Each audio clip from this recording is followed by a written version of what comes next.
Good evening, everyone, and welcome to the Apito Zone. We are here on this Sunday night and pretty much recapping what's been going on in sports recently. And I want to thank everyone who has come in, joined this channel live on a Sunday night. And I want to thank you guys. If you guys have any comments, you can definitely comment, join in on the show. I definitely want to get some feedback from you guys and also want to get some live reaction from what we just saw recently with the Knicks facing the Wizards. But before we get into breaking that down and what we saw, I definitely wanted to start off with talking about the World Baseball Classic. And if you guys can hit that like and subscribe button, I do appreciate you guys. And as far as for the World Baseball Classic, I have to say this was definitely a great tournament, and it provided a lot of intrigue and storylines, and I was definitely surprised with the overall outcome. Venezuela upsetted the United States in the World Baseball Classic final, winning its first ever World Baseball Classic, and now the United States for pretty much two straight World Baseball Classics finals now have kind of came up empty-handed and really kind of opened the debate of whether the team can actually perform in that crunch time moment because we saw what happened with Aaron Judge going pretty much giving a 0 for 4 performance, and he was kind of labeled as the reason why they lost. And I do think it's a little bit unfair, and it is easy to pick on him with his postseason struggles and success, lack of successes. But it is one of those things where you kind of have to, it is part of the game to bring it up, sadly, and we want to make sure that he is producing well. And one of those things that he's hasn't been doing is he has not been um, performing. Like, I know he performed outstanding in last year's playoffs, but pretty much having an 0 for 4 performance in the championship game in a do or die game, it is going to stick out. And this is not something new because we saw this happen when um, Shohei Ohtani struck out Mike Trout. There were a lot of people that were upset with Trout. So this is something when you're involving patriotic themes and anthems and nation pride is on the line, you are going to get some type of negative criticism or feedback, and that's going to be part of the game, and we're going to see if that happens. As far as what I thought were the positives, the passion, of course, was definitely a positive. The intrigue, the drama of the baseball games, the celebrations, the personalities that are given, the party like atmosphere that is definitely happening at the stadium. Those are all things that are positive, and I think that it definitely can grow World Baseball Classic and seeing how baseball can be viewed from in a different lens. And I think that it's something that's going to be able to continue to grow. As far as what I think would be, what continues to be negative is kind of the coverage, or what I call in certain people's spaces, a reluctance of trying to accept the World Baseball Classic as a legitimate event. And I think that when we get into the sports talk, debate stage format of it all, there's sometimes where people may take it one way or the other, and I'm not gonna be biased to it at all. I do understand that I might be in the minority of the people who think that this is a great tournament, and the passion is awesome. And from the people that I follow, I do see the similarities of the people who I follow and the sports streamers that I follow and everything, and who's also talking positively about the World Baseball Classic. It's not something very easy identifiable. So I understand that I could be in a subset, and is a large sample size of people that are, for whatever reason, they're gonna hate the World Baseball Classic, especially if it's broken down into a zero-sum game where it's one or nothing, where it's like, well, and since it's um, right in the middle of spring training, it has the connotation where it's going to somehow ruin a season if people do get hurt. So I definitely understand that argument, and where kind of, and baseball fans are baseball fans of their teams first. So there is, a sentiment with that. Uh, I just think that when you're a professional athlete, it is what it is, and you and when you're playing for your country, you're playing for your country. It just, that's the pride that goes along with it. That's the risk that goes along with it. And, you know, there are plenty of, I can tell you, there are plenty of other teams and professional franchises that have to deal with that same risk assessment. And it's part of life, as they say. Um, as far as the World Baseball Classic, it was once again, I can't say another great thing more about it. I thought it was a great tournament. I was surprised with the results. I was surprised with Japan losing. I was surprised with Dominican Republic. The horrible officiating that happened with the DR and USA. But it does happen. It's not something that's out of the ordinary. And Puerto Rico, pretty much having a disappointing showing. So it just it was just surprises all around.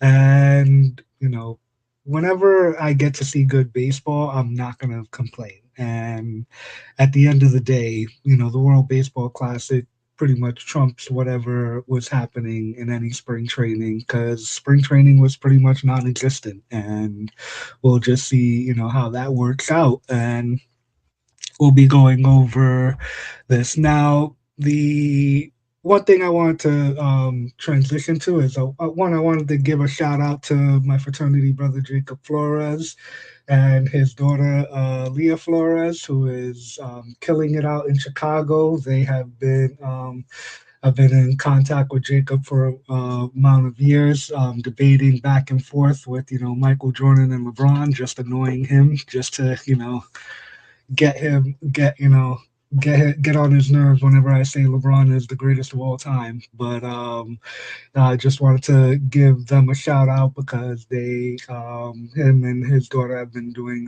fantastic work, and his daughter's killing it. I expect her to kind of, you'll hear her name in college talk soon. As far as the WNBA, the season will start on time, and the players' union and the owners did come to an agreement. They were able to agree on the key aspects of what was pretty much preventing them, which was the pretty much the revenue sharing, and how much of the revenue sharing and how much of the percentage of the pie was going to go to the players. And they were able to make a solid agreement that was what was fair for the players and what was fair for the owners. And this was something that was heading towards there, and I'm glad that we are able to get a deal done, because I'm a big fan of the women's basketball scene. It's something that I've been watching for a while. I've loved the physicality of it. It's kind of reminded me of, like, schoolyard basketball play. And since it's not as 3-point oriented as the men's game is right now, where it's still very, you know the the bigs are still used down low, and there's still fundamental basketball where and you get to see. And since the game is a lot rougher and tougher and physical, and the officiating does let a lot of plays go, it kind of makes it more of an exciting watch, from a game in game out season aspect. So I'm kind of pretty happy for that, and it is something that I have been pretty much a big fan of since I was pretty much in high school. I was a student of Mary Bertram High School, which I'll get into later, and I got to watch a lot of women's basketball pretty much dominate every other school in the city. So it is something that I do. And for anyone that pretty much says that people don't take things seriously, it is what it is. People have had their whole careers to try to advance the sport, and if they want to just jump on the wave now, I get it. And I'm kind of jumping on the wave as well, as I just started this sports stream. But at the end of the day, as far as seriousness and all that, it is what it is. We gotta as far as for the Knicks are concerned. Now, trying to preference this because it feels like we're at a point in the regular season where no matter what happens, it's gonna, be a like a talking down point where it's like no matter what happens, the playoffs is the only thing that matters. But they had another win, and it's 145 to 113 against the Washington Wizards, and that's going to make six in a row. Six straight wins since their last loss against when they went out to LA and lost the back to back. And once again, it I it's more of a wait and see. But what I am impressed about as they won these six games, I have seen an improvement on their defense. I feel like their defense has definitely picked up and went on a tear. Like they definitely have been very, they made more improvements. You're seeing, I've even seen, Carl Anthony Towns look better on defense, not get caught up in a lot of crazy fouls, and be more of a, a monster on the glass. So this is something that's huge. Um, we're gonna see how where this team ends up. My issue is I, I don't think Jalen Brunson is going to be an issue. He's going to be Jalen Brunson. And as much as there are certain people that are obsessed with Carl Anthony Towns and, wanting to overhype his bad play, I don't think he's going to be an issue. I think that Carl Anthony Towns has shown, when proven, that he's going to get his points and be a contributor in this playoff run. The concern does big does come a bit down to a little bit of Mikal Bridges. When it comes to OG Anunoby, nobody has a concern with him, and Josh Hart is okay for the role that he is at right now. And as long as he is not going to, as long as everybody else does what they need to do, there won't be, a need for Josh Hart to, be a big impact player. He can still be the guy that does everything that's not on the stat sheet. But when Mikal Bridges is just giving me 14 points, man, it's just like, I understand. Defense was much better though, but it's just like, man, what do we pay? Like, what are we paying for? He's almost, we did sign. I know that people don't want to talk about the 5 first round picks, but it's funny how those are the same people who kept pounding down certain people's draft statuses. And if we're gonna be fair, you know he's going to get compared to that. And then not only that, he is going to get compared to the contract that he just signed. So this is going to be something that's going to continue throughout the rest of the season. And only thing we can hope for is they continue this stretch. Because if they continue this winning streak and if they can somehow, in this final stretch, overtake Boston, possibly, get a better seeding, that can lend a little bit of, home advantage, and we can actually, have a little bit, and then, have a little bit of a possible, I wouldn't say easier road, because I think whoever we face and whatever matchup it is, it's going to be a problem. But the Knicks are definitely on the right track. I liked what I saw today. I can't really complain. I'm at the point where I'm where everyone else is, which is this is a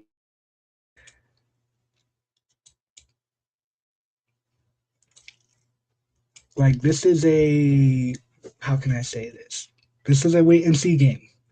Everybody's just waiting for the playoffs, seeing what the result is going to be there, and a lot of fans are going to pounce on whatever, topic or desire they have. If they don't like Carl Anthony Towns, they'll try to blame him. If they don't like Mikal Bridges, they'll try to blame him. If they don't like Mike Brown, and they'll try to blame him. There'll be a lot of blame to go around for everywhere, and it's definitely understandable from that type of perspective. But I hope that the winning still keeps continuing.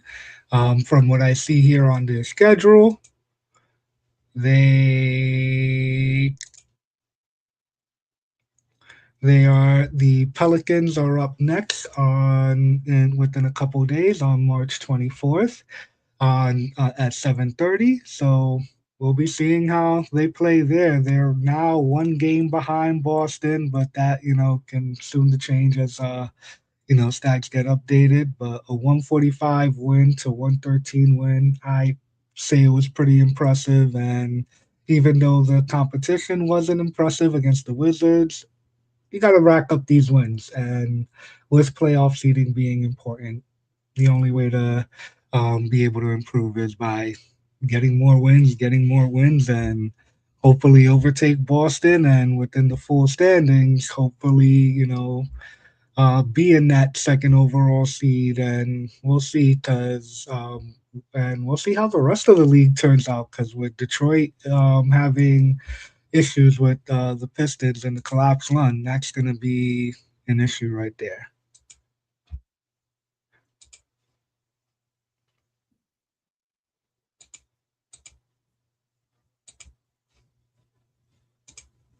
So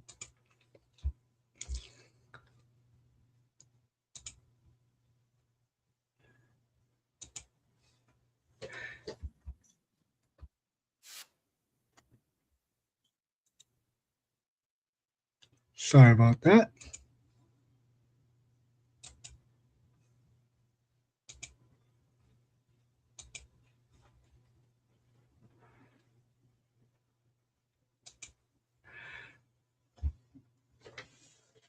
So as far as for kind of wrapping up the basketball scene, we'll go into what's been going on around New York sports. The New York Red Bulls are currently in eighth place, coming off of a brutal 6-1 beatdown at the hands of Charlotte.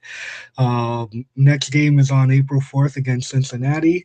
Gotta ask my man Harvey on what happened with the Red Bulls there, because that 6-1 is just a massacre. And with the with how the Red Bull season started, it looked like it was going to be very positive, especially with new coach Michael Bradley. But it looks like it's just with this upcoming thing, they definitely need to shape up, get back up there. And with currently being in eighth place, you don't want to get off to a bad start. It's too early in the season, and once you get off to that bad start, you're kind of like fighting momentum in an avalanche, and it kind of creates situations where you might get bad seeding later on. So hopefully the Red Bulls can be able to snap out of that bad form and get a win against Cincinnati. Gotham FC is currently in fifth place on the table, coming off of a nil-nil draw, and they'll be facing North Carolina on Wednesday. The New York hockey scene, reason that's kind of been demoted is because right now with New York hockey, the Rangers and the Devils, we know, are certainly not making the playoffs.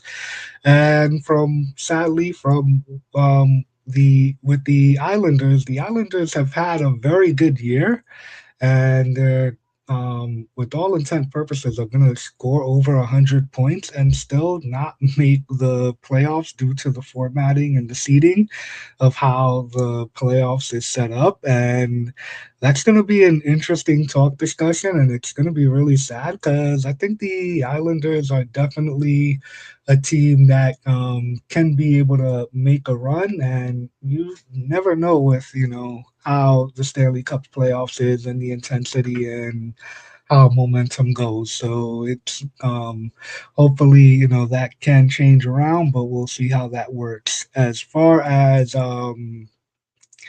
wanted to as far as football news, from what I've heard, New York Giants, Abdul Carter, his number got changed. Okay, who cares? Looks like it's a slow football week. And for the New York Jets, one thing I did wanted to comment on with the New York Jets, because there's just been this crazy take, and now all of a sudden people want to lose out, which I find hilarious. And the motivation for people wanting to lose out is one of the most craziest reasons, which is they just don't want somebody else having a job, essentially. And I kind of find it hilarious because it's like you have become such a non-believer that you would rather go through an 0-17 season and go through that misery just to get rid of a person you don't like.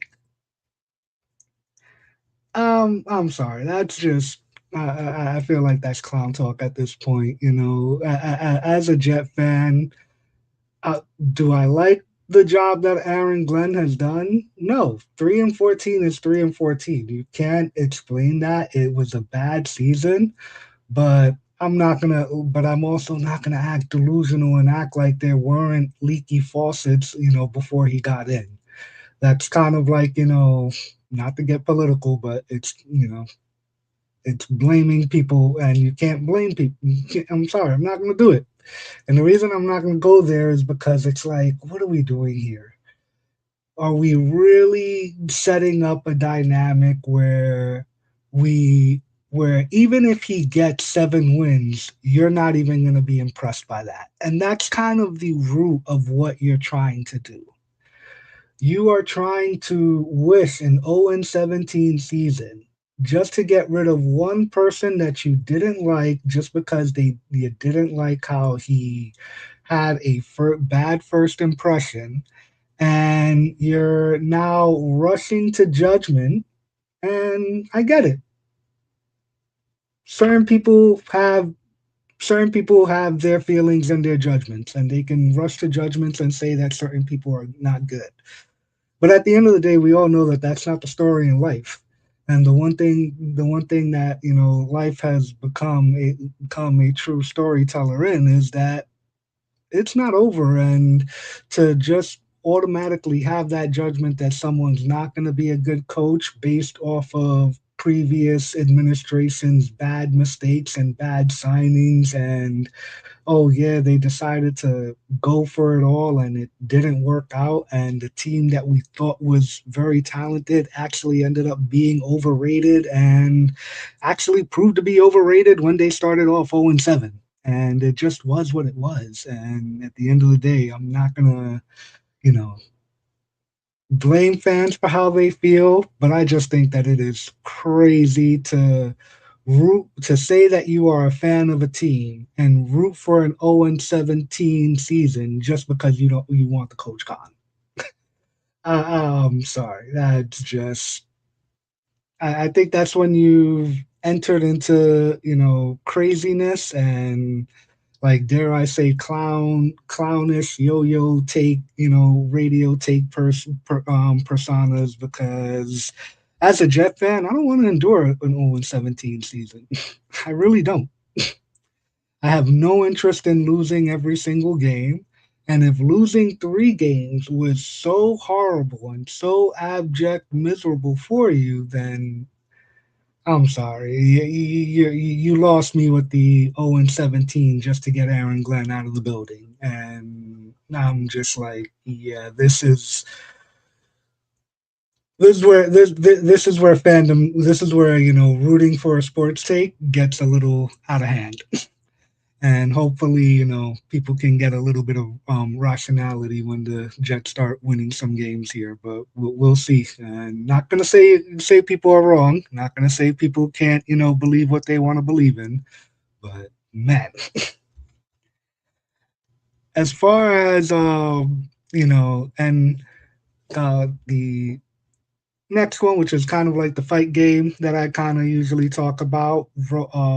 The As far as boxing, I'm not really interested in talking about boxing recently, but there is something that I did look up, and you know, there were a few fights. I was like, I'm not kind of really interested, but then I saw that apparently there is a Sebastian Fundora versus Keith Thurman fight for the WBC 154 junior middleweight title. I might take a I might take a watch at that one. I like Keith Thurman when he was coming up, and definitely was a problem at 147. So I'll definitely take a look into that fight. And from what I hear, Sebastian Fundora is a rising prospect with a crazy reach game. So we'll see how that works out.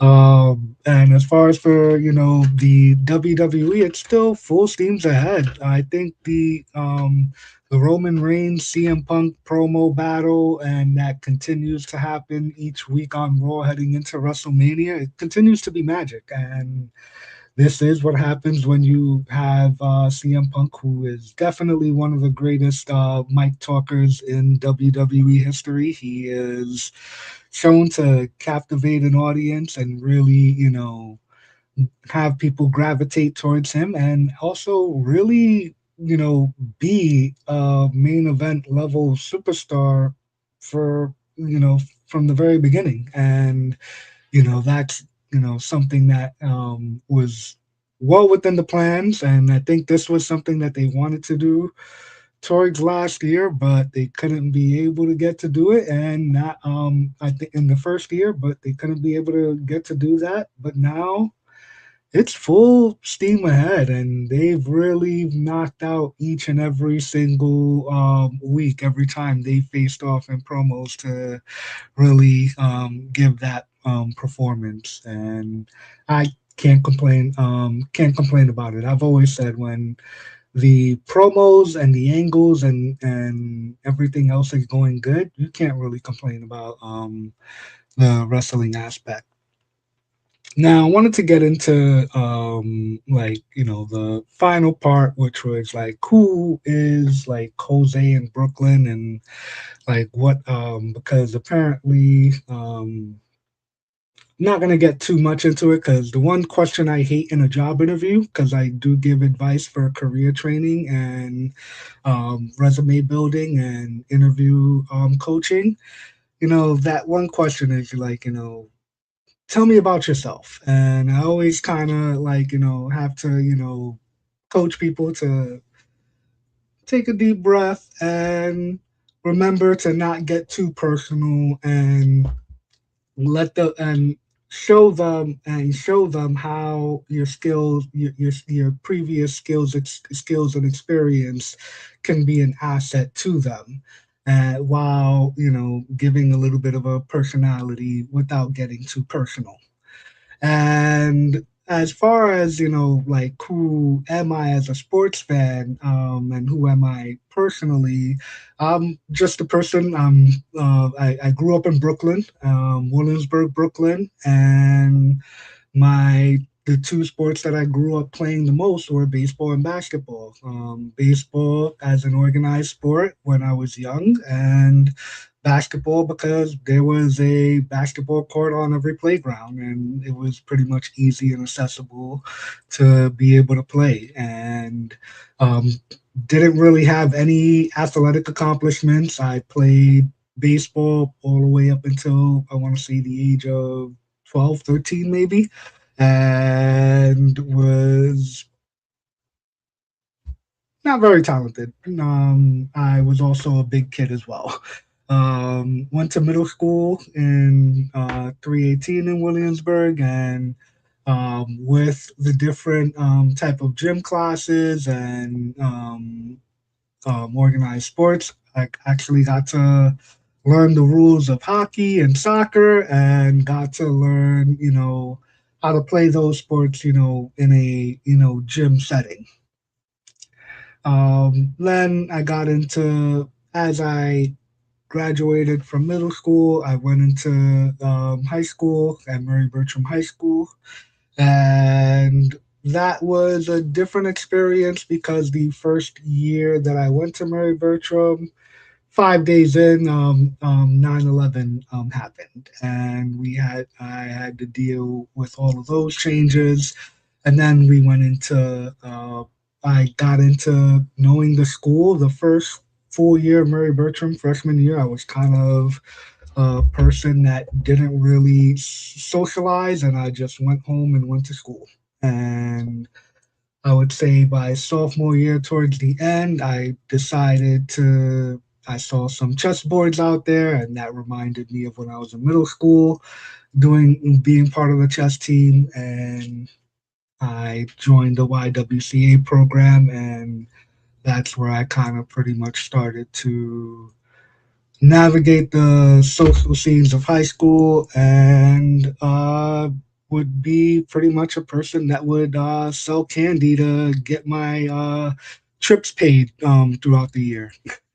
Um, After I graduated Murray Bertram High School, I kind of got comfortable with the convenience and went to Pace University. And right after I went to Pace University, I um, joined a fraternity called Sigma Lambda Beta.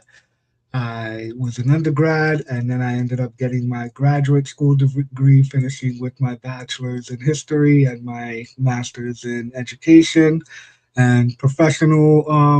And throughout that time, I kind of had to go through different professional tracks because while in my last semester, of college, I was kind of forced to get a full time job working as a security guard. So I was going to school part time and being a security guard to kind of pretty much make ends meet and make sure that I kept my apartment. And then I ended up getting a job at Pace where I worked at the call center for student accounts, and then ended up going to back to the financial aid department where I used to be a work study as an undergrad, and worked at the financial aid for a few years and knew I always wanted to be a teacher. So I got into teaching with the DOE. Um, Thanks to a few schools that my old high school, Murray Bertram High School and Grand Street campus, I was able to, and Juan Morel Campos High School, secondary school, I was able to teach at a substitute capacity and at a social studies teacher capacity. And I was able to, get to make connections, meet students, and meet future student athletes as well, and also go out to their events as well. And as things happen, I left teaching.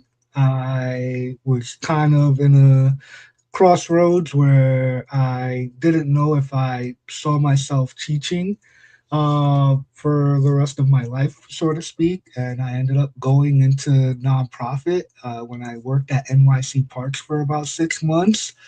I saw the workforce development field, and I ended up being a nonprofit for a few years.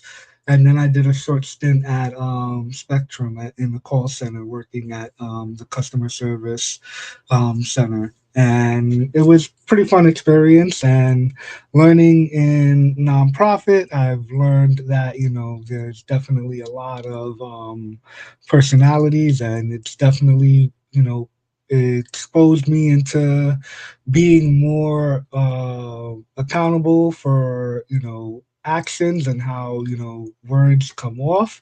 And that's something that I wanted to get into because there have been certain things where, especially when you look up in my past for the social media and social commentary, there's been a lot of like political comments, a lot of social commentary, and things that were meant for satire in some respects. But then there were certain things where I could be coming off a little bit of abrasive and a little bit rude. And there are some times where I understand that, and I want to be able to let people know that this show is not for that.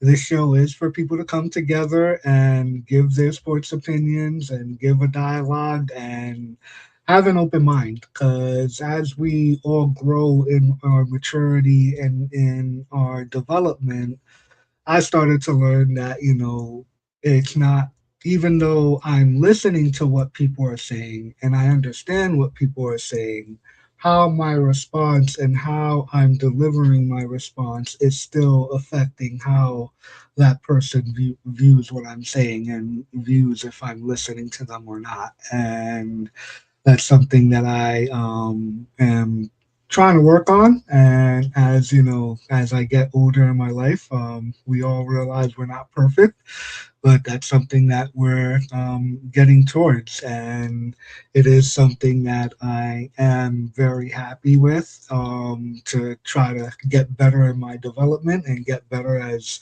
putting this sports stream together and trying to be as more authentic as I can be.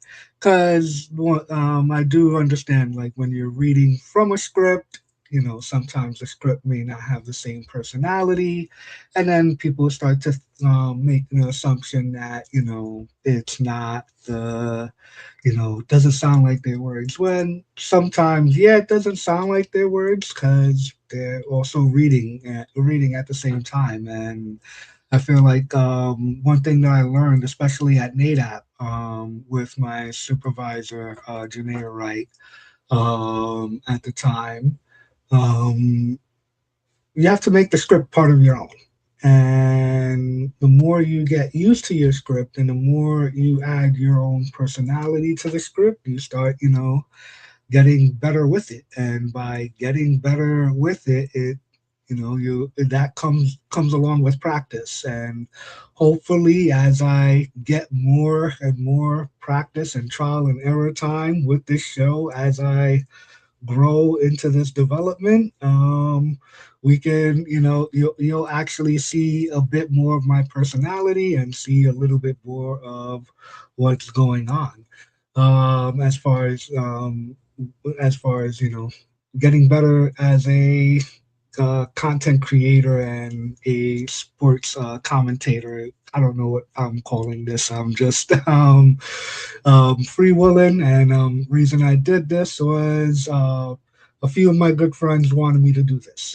They liked my contrarian sports point of view, and I was just like, hey, you know what? Let me try it. But if I was gonna try it, I wanted to make it look as good as I possibly could without trying to, embarrass myself without, but of course, everything is going to be, subject to criticism when you're starting something out. And the one thing I've always said is people will criticize to either make you better, or people will criticize to try to make fun of you. It's not up to your, the one advice I always give is it's not up to you to try to figure out which was which. Take the criticism, take it, internalize it, try to get better, and then try to, improve on it from there. And that's all you can do when you're working, you know, and doing something new for the first time, or doing something that's a passion, or doing something that, you're kind of, in uncharted territory. But I want to thank you guys. As far as the show is concerned, the next time that we will be up and live will be after April. I am going to say on April 8th will be the next time we will be up and live. Reason I am taking a few weeks off is I am currently out on on a family engagement. I am heading out to Florida, and I will be enjoying pretty much some time off with the family, and pretty much we'll be back in New York, hopefully there, and then we'll get the show start up and running, and we'll have more football news. We'll have more baseball news since the baseball season is starting shortly. We'll be pretty much right in around the time for recapping or heading towards WrestleMania, and then we'll be getting into the basketball playoffs, and finishing up the last few games that we have in April. So can't wait to finish the rest of the NBA season, and can't wait for the playoffs to start. And I want to thank you guys for signing in once again. April 8th will be the next show. And I want to thank you guys for having in. Just hit that like and subscribe. And thank you again.